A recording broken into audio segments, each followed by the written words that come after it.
هقوم انادي المدير. كده الحساب 50 درهم.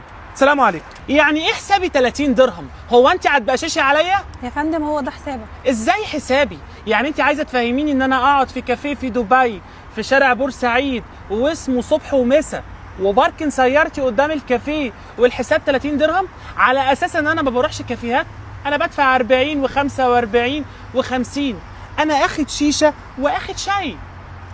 لو سمحتي ناديلي المدير يا اما تجيبي لي الحساب الرئيسي. ده حسابك يا فندم. حضرتك انت مش شايفه الكاب جوتشي؟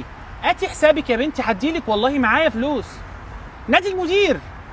مش عايزه تنادي المدير؟ انا بقى هقوم انادي المدير. كده الحساب 50 درهم. سلام عليكم.